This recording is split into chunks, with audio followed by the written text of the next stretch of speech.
I've got Steven in the building.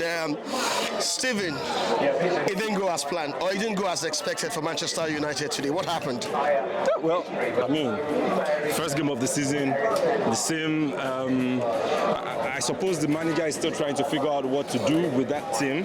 I mean, the problems are still there, you know, and I don't think the problem is about either of the managers that has been there. You know, well, maybe partly their fault. You know, you need to instill the discipline back, the work ethics back into Man U's players. You know, you need to instill that strong personality back into that team. You understand me? Aside instilling your philosophy also as a manager, your style as a manager, you know, your footballing plan as a manager. You understand me? So the problem is not the managers; it's the players as far as I'm concerned. So now the solution then would be, you know, for the manager to understand the players that fits his philosophy. You understand me? And means those players, they can't all be bad.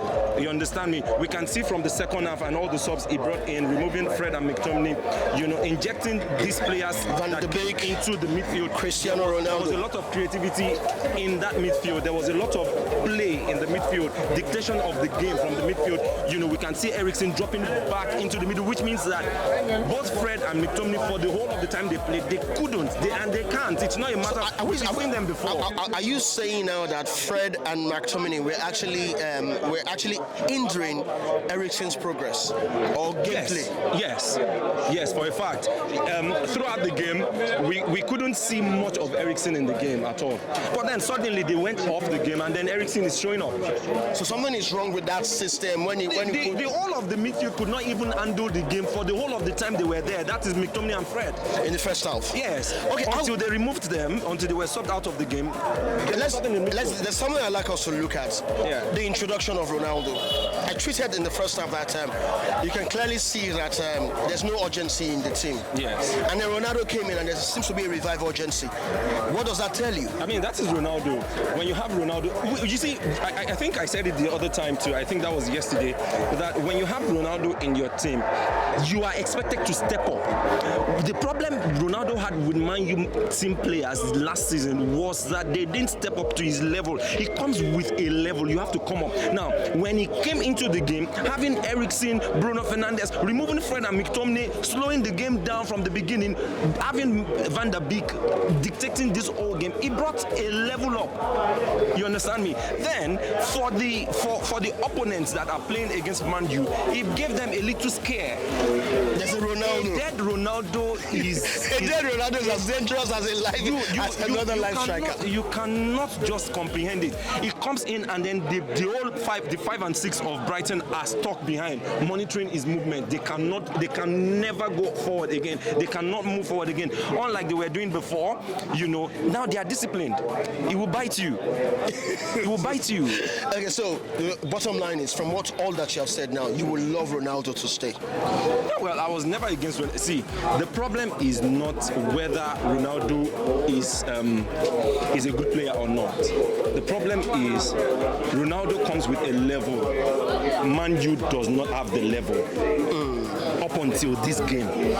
You understand me? So if Ronaldo is staying, then the players should step up. Okay, so the transfer window is still open. Yeah. Now you're talking about level, you're talking about players, you're talking about the kind of players that will make Ronaldo click. You're talking about the kind of players that will make Ronaldo tick. So now, what kind of injection would you like to see Ten Hag do? Simple. Especially with the board now, how much of support would you like to see the board give Ten Hag? Yeah, well, I don't know how much support they are giving him at the moment, but I suppose they should be giving him a lot of support. And if they were not intending to give him a lot of support initially, from this game, they should see clearly that they need to give him more support. And then, I mean, frantically, we like to see, we need midfielders. You can see McTominay and Fred are not there. They are not it. No, they are not it. You see, There's the way you said it that makes me feel like there's a rich Igbo man in you that say they're not there. yeah, they're not there.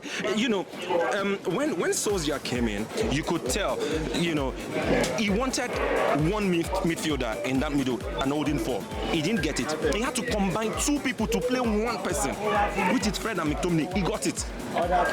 It works a bit. He worked a bit. You understand me? And now they are gone. It's not working anymore.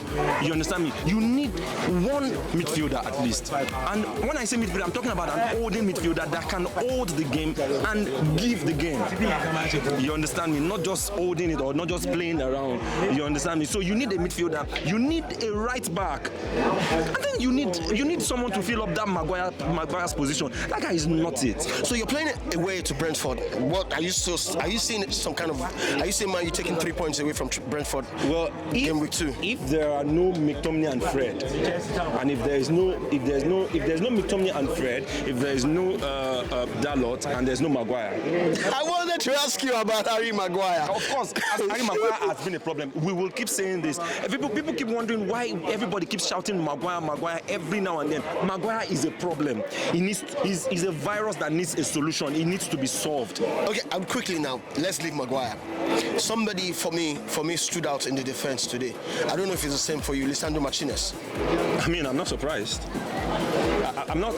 You see, if you are not asking me right now, if anybody is asking me about today's game, I'm not even going to mention Martinez because I'm not surprised. What he did is not something. I'm not wowed, and it's not because he didn't do well. It's because I expected it. It's a norm with him. Yeah, Ronaldo scoring is a norm. I mean, Messi playing well is a norm. You understand me? He has a reputation. He should come with the reputation. Except he dropped it at Ajax, but he came with it. You understand? I'm not surprised. People came to watch this game in particular to watch Martinez fail. Unlike Koulibaly that was thrown out of the game yesterday. No, not thrown out. Respectfully, brought out of the game because he couldn't cope with the tempo of the game. But then that is Martinez. They said he's not tall. He's not this. He's not huge and all of that. It doesn't have to be. So he broke off the meat. Well, we could go on and on to talk about this game, but it's nice to actually see somebody saying positives. You saw a couple of positives in the game. No, I saw a lot of positives in the second half. So towards the end of the game. So it's not totally dead for Manchester United. So let's see what will happen in the game against Brentford. Keep it locked down, don't go away. My name is Adeoye Salem, and of course, Steven.